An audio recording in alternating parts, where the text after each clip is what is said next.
नमस्कार दोस्तों, स्वागत है आपका हमारे इस YouTube channel Nilesh G S classes में। ठीक है, तो हम अभी पाचन तंत्र के विषय में चर्चा कर रहे थे। पाचन तंत्र में अभी हम लोगों ने कल मुख गुहा के बारे में देखा था, जिसमें हम लोगों ने दांत भी देखे थे।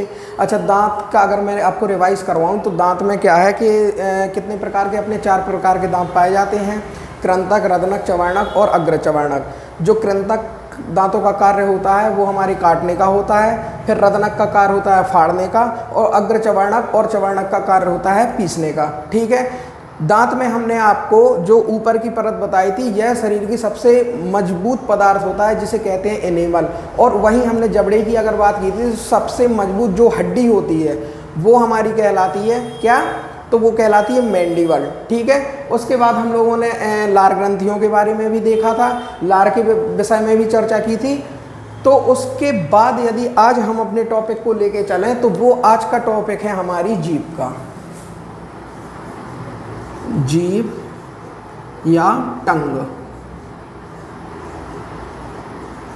तो आज हमें जीभ के बारे में देखना है। ठीक है, ये मुख गुहा का भाग है, दांत हो गया था, लार ग्रंथियां हो गई थी, और अब जीभ।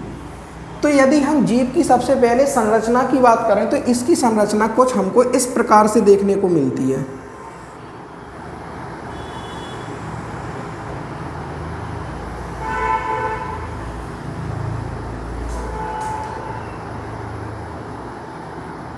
अगर जीभ की हम बात करें तो हमें कुछ इस प्रकार की संरचना जीभ की देखने को मिलती है। ठीक है, तो जीभ में जो हम लोगों को ये वाला हिस्सा दिख रहा है, ये वाला, तो ये वाला जो आप हिस्सा देख रहे हैं, ये वाला जो हिस्सा है ये कहलाता है अग्रभाग या शीर्ष भाग। ठीक है, अग्रभाग या शीर्ष भाग। ठीक है, और इसके बाद यदि हम जीभ की बात करें तो इसमें क्या पाई जाती है? जैसे हम लोगों का जो शरीर है, हम लोगों में जीभ का क्या काम है? स्वाद से परिचित कराना। मतलब जो हम लोगों ने खाना खाया वो हमारा खट्टा है, मीठा है, कड़वा है, इन सब की पहचान हमें किसके माध्यम से? जीभ के माध्यम से होती है। ठीक है, जैसे हम लोगों ने मीठा खाया, कुछ शक्कर खाई, तो हमको पता चल जाता कि ये हमने कोई मीठी चीज़ खाई। तो हम लोग अभी ये देखेंगे कि ये सब चीज़ें हमें पता कैसे होती हैं, आखिर क्या होता है ऐसा जीभ में। तो सबसे पहली बात, इस जीभ में अपनी लगभग 5 प्रकार की स्वाद कलिकाएं पाई जाती हैं। ठीक है, स्वाद कलिकाएं पाई जाती हैं। ठीक है, अब ये स्वाद कलिकाएं क्या है? तो स्वाद कलिकाएं वे कलिकाएं हैं जो हमारे शरीर में या हमें मतलब कि स्वाद की पहचान कराने में सहयोग देती हैं। बात समझ में आई? इसके बाद यदि हम इनकी संख्याओं की बात करें, 5 ये प्रकार हैं, 5 प्रकार की स्वाद कलिकाएं पाई जाती हैं जिनकी संख्याएं हमारी जीभ में लगभग 10,000 के समथिंग होती है। ये पॉइंट भी आपको याद रखना है। एग्जाम में यदि क्वेश्चन आता है कि कितने प्रकार की स्वाद कलिकाएं होती हैं, तो वो होती हैं अपनी 5 प्रकार की। ठीक है, अब हम इन स्वाद कलिकाओं की बात करेंगे। तो ये कहलाता है शीर्ष भाग या अग्रभाग। तो ये हमें किस प्रकार के स्वाद से परिचित कराती है, या ये इस कलिका का काम क्या है? तो जो ये वाली कलिका है ये हमें मीठे होने का एहसास दिलाती है। ठीक है, मीठे की स्वाद कलिका या हम इसे कहें स्वीट। मतलब जो हम लोग मीठी चीज़ को ग्रहण करते हैं तो हमें मीठे का स्वाद कहाँ से आता है? तो वो आता है हमें इसके शीर्ष भाग से। ठीक है, इसके बाद की जो स्वाद कलिका होती है वो होती है ये वाले जो किनारे आपको दिख रहे हैं, ये वाले किनारे, ये वाले जो किनारे यहाँ भी पाए जाएंगे, दोनों साइड पाए जाएंगे। ठीक है, तो जो ये वाले जो किनारे होती हैं ये हमें स्वाद कलिका यहाँ पाई जाती है सॉल्टी या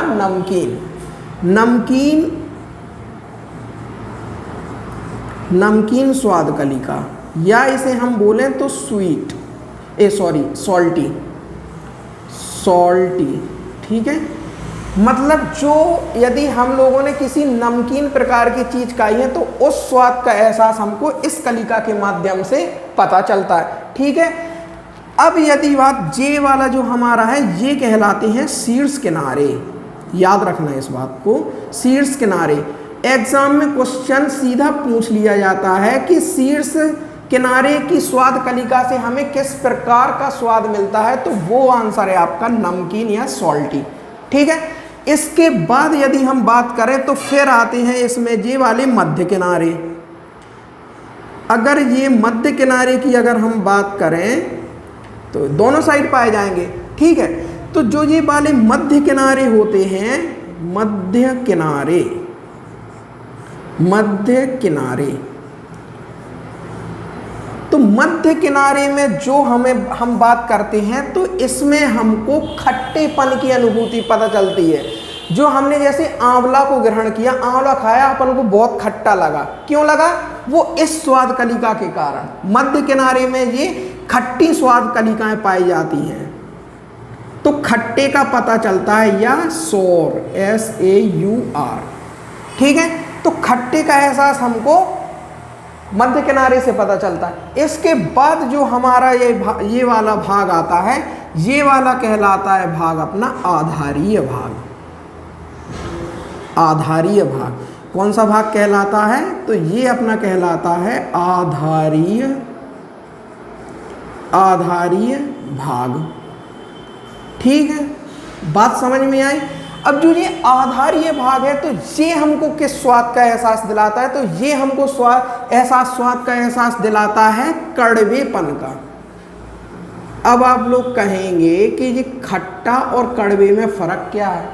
तो वो ये फ़र्क है कि जो हम लोगों ने आंवला खाया वो खट्टे का एहसास दिलाता है, और जो ये कड़वापन है, जैसे हम लोग टैबलेट्स लेते, गोली खाते हैं, तो आपको पता होगा यदि हम टैबलेट लें, कभी आप लोग इस चीज़ को महसूस करना, अगर आपने उसको जीभ पर रखी, जीभ पे हम लोगों को उसका कोई फर्क नहीं पड़ेगा, जो ताकि इस हिस्सा अंदर के हिस्से में कड़वेपन का महसूस होता है, तो वो ये वाला आधारीय भाग करते हैं कड़वेपन का एहसास, ठीक है। तो इस प्रकार से हम लोगों ने जीभ की चर्चा की है। अच्छा, इसके बाद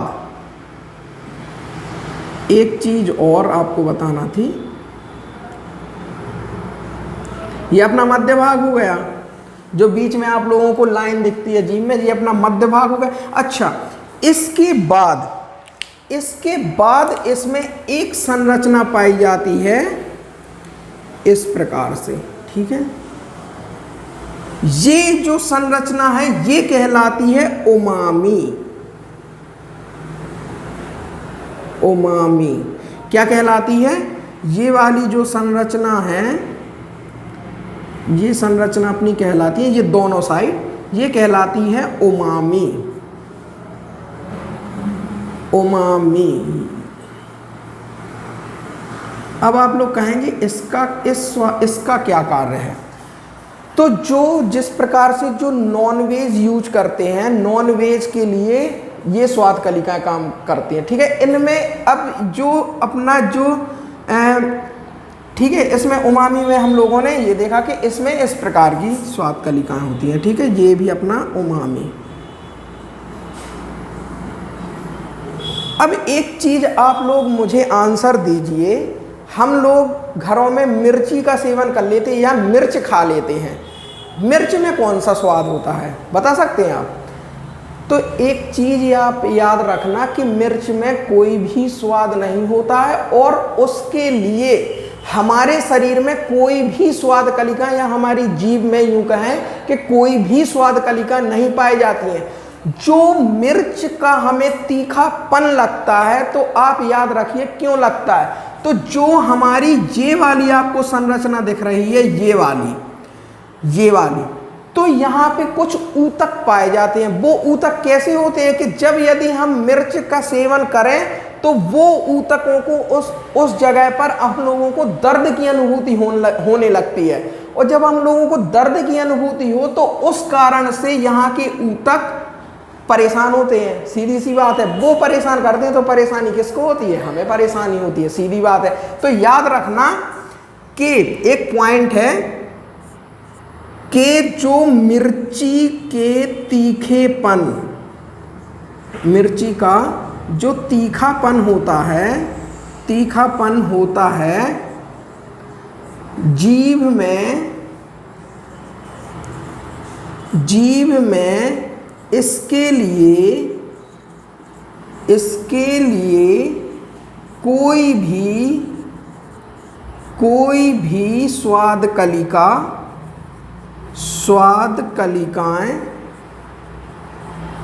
कलिकाएं नहीं पाई जाती हैं। ये आपको याद रखना, वेरी इंपॉर्टेंट क्वेश्चन है ना, वेरी ये भी क्वेश्चन आ जाता है, कई बार देखने को मिल जाता है, नहीं पाई जाती हैं, ये आपको याद रखना, ठीक है। अच्छा, ये जो हम लोगों ने देखे हैं जैसे मध्य किनारे शीर्षभाग, ये दोनों ओर है ना, ये चीज याद रखना। तो इस प्रकार से हम लोगों ने जीभ की संरचना देख ली है, ठीक है। अब जो जीभ के बाद की यदि हम बात करें तो अपना सबसे पहले मुख गुहा कंप्लीट, ठीक है। अब मुख गुहा के बाद हम लोग कहाँ जाएंगे? तो सीधी बात, मुख गुहा के बाद जाएंगे हम लोग यहाँ पे अपनी ग्रसिका के पास, ठीक है। ग्रसिका या ग्रसनी भी बोलेंगे, तो उसमें जाएंगे, ठीक है। इसको आप नोट कर लीजिए, इसके बाद की चर्चा हम अभी करते हैं, ठीक है।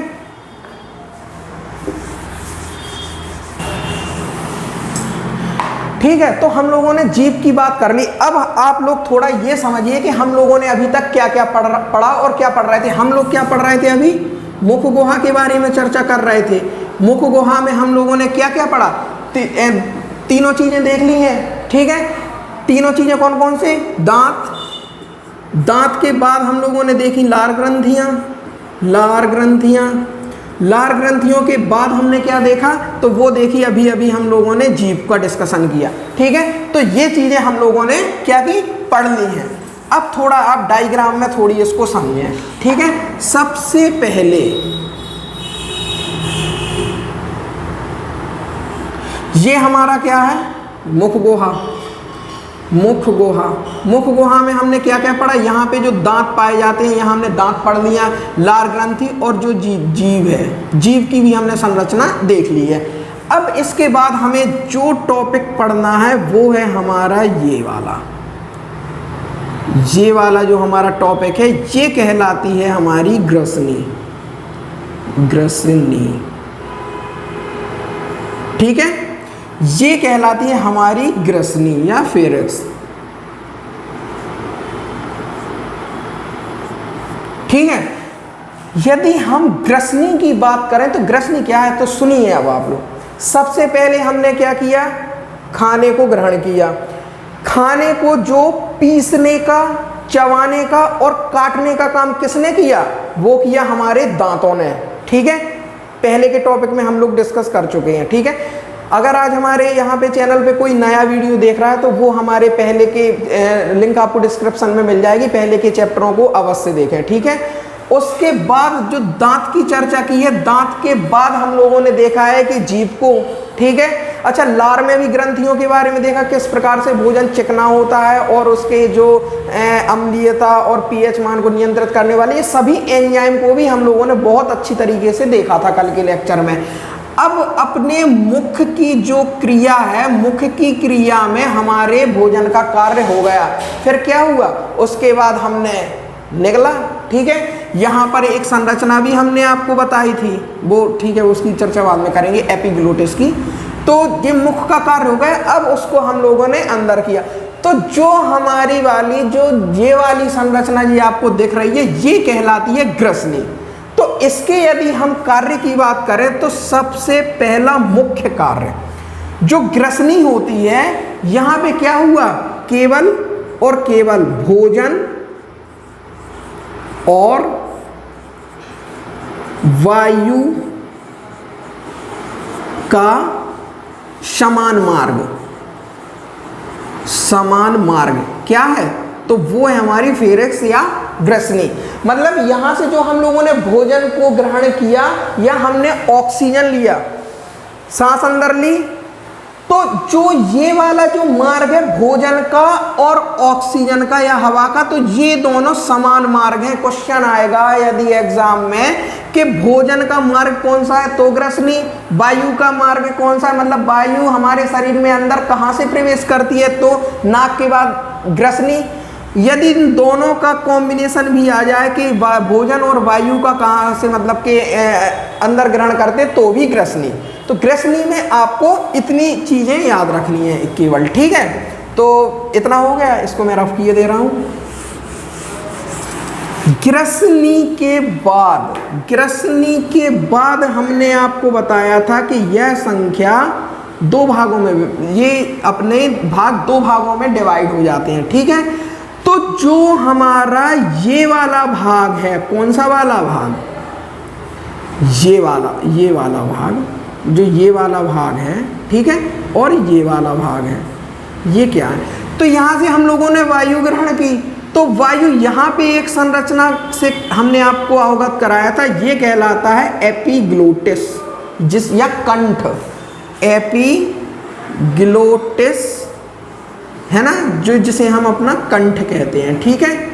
तो जो ये एपिग्लोटिस की संरचना होती है, तो ये एक प्रकार का आप बॉल्ब समझ लीजिए कि ये क्या है, बॉल्ब, या यूं कहें कि स्विच है। यदि हम ऑक्सीजन ले रहे हैं, ऑक्सीजन अंदर ली, तो ये क्या करेगा कि ये अपने जो भोजन नलिका है, तो इसका मतलब यहाँ से ये एक प्रकार से आप ये समझिए ढक्कन या लॉक कर देता है। तो वायु सीधी कहाँ जाएगी, हमारे फेफड़ों में, क्योंकि यहाँ से अपना ये श्वसन तंत्र स्टार्ट होगा। श्वसन तंत्र, इसकी चर्चा हम लोग श्वसन तंत्र में करेंगे, ठीक है। और यदि मान के चलिए हमने खाने को अंदर निगला, तो जो हमारा खाना अंदर जाएगा वो फिर इस साइड के हिस्सा को लॉक कर देगा, तो खाना सीधा इस ओर जाएगा। बात समझ में आई। अब एपिग्लोटिस के बाद की यदि हम चर्चा करें, तो फिर जो हमारी ये वाली जो आपको ये संरचना दिख रही है, ये कहलाती है हमारी ग्रासनाल। क्या कहलाती है, ग्रासनाल। तो अब हम लोग देखेंगे ग्रासनाल के बारे में। अब हमको ये टॉपिक पढ़ना है कि ग्रासनाल क्या है। तो ग्रासनाल की यदि हम बात करें, तो ग्रासनाल का काम क्या है, जैसे एपिग्लोटिस से यहाँ से भोजन अब यहाँ तक आ गया, यहाँ से जो ये वाली संरचना ये स्टार्ट हो रही है, ये है अपना ग्रासनाल। तो ग्रासनाल में आपको एक बात याद रखना है कि जो ग्रासनाल है, तो सबसे पहले ग्रासनाल क्या करता है, हमारे जो यहाँ तक भोजन आया है, इसको ये ले जाएगा सीधा कहाँ, तो ये ले जाएगा इसको अमाशय तक, ठीक है, जहाँ पे भोजन को ले जाएगा। इसकी अभी हम अमाशय की चर्चा करेंगे, यहाँ इसमें क्या क्या होता है, क्या पाया जाता है, ठीक है। तो यहाँ तक इसने लिया। अच्छा, अब तो ग्रासनाल सबसे पहले क्या करेगा कि भोजन को, नोट भी आप लोग साथ में करते जाइएगा, भोजन को, ठीक है, भोजन को अमाशय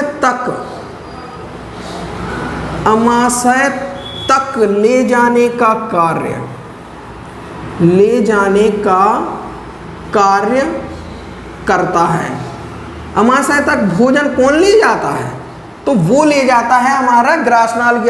अच्छा, एक चीज और आप लोग याद रखना कि जो ये ग्रासनाल है, ऐसा थोड़ी जैसे हम लोगों ने भोजन ग्रहण किया तो ऐसा थोड़ी कि सीधा डायरेक्ट ही अमाशय में पहुंच जाए, ऐसा नहीं है। तो इनमें कुछ इस प्रकार से आप लोग ये डायग्राम को समझें अगर अच्छे से, तो इसमें कुछ इस प्रकार से मूवमेंट जो हमको दिख रही है, इस प्रकार से इसमें मूवमेंट होती है। मतलब ये एक, अगर हम तो देखें जैसे केंचुआ या सांप की गति होती है ना, ऐसी टेढ़ी में, मतलब ऐसे जाके भोजन हमारे अमाशय तक पहुंचता है। तो ये जो मूवमेंट है, ये क्या है, ग्रासनाल में। तो इसे हम लोग क्या कहते हैं, तो इसे हम लोग कहते हैं क्रमानुकुंचन गति। मतलब ग्रासनाल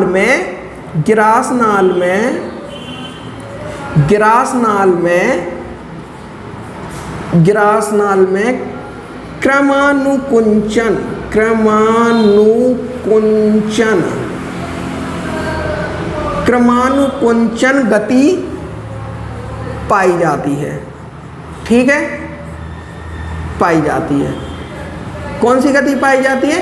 क्रमानुकुंचन गति पाई जाती है। क्रमानुकुंचन वेरी वेरी इंपॉर्टेंट, ये क्वेश्चन आता है कि क्रमानुकुंचन गति कहाँ पाई जाती है? ग्रासनाल में। ठीक है, तो क्रमानुकुंचन गति के कारण भोजन धीरे धीरे सरक सरक के कहाँ पे पहुँचता है? तो वो पहुँचता है फिर अमाशय में। ठीक है, तो ये हो गया, अपन लोगों ने ग्रसनी और ग्रासनाल और जीभ को देख लिया है। ठीक है, तो आज की चर्चा हम लोग यहीं पे ख़त्म करेंगे। ठीक है, तो यहाँ तक आप लोग कंप्लीट कीजिएगा, पीछे का रिवाइज कीजिएगा, है ना। इसलिए मतलब कि आपको अगर आप धीरे धीरे पढ़ेंगे और उन टॉपिकों को आपको 2 से 3 बार जरूर पढ़ना है, नहीं तो आपको वो भूलेगा, है ना। और तो अब आज का पढ़ रहे तो उसके पीछे का भी कवर करना है। तो इस प्रकार से आप लोग अगर पढ़ेंगे तो आपको 100% याद बहुत अच्छे तरीके से हो जाएगा। क्वेश्चन आपके कहीं बाहर नहीं जाएंगे। ठीक है, और यहाँ तक हम लोगों ने देख लिया। आज हम लोगों ने जीभ भी पढ़ी है, ग्रसनी और ग्रासनाल, मतलब यहाँ से हम लोगों का लगभग जैसे मुख गुहा भी खत्म हो गया, ग्रसनी ग्रासनाल खत्म हो गया। अब जो हम लोग कल की चर्चा करेंगे, तो अब इसके बाद से क्या स्टार्ट होगा आप लोग को खुद ही पता है। हमने आपको बताया था कि यहाँ से अपना ये अग्नाशय स्टार्ट हो जाता है। ठीक है, फिर यहाँ से जो अपना क्या है यकृत स्टार्ट हो जाता है। ठीक है, तो ये जो चर्चा है ये करेंगे हम लोग कल के लेक्चर में। ठीक है, तो आज के लिए इतना ही। ठीक है, घर पर रहिए, सुरक्षित रहिए। जय हिंद, जय भारत। Thank you.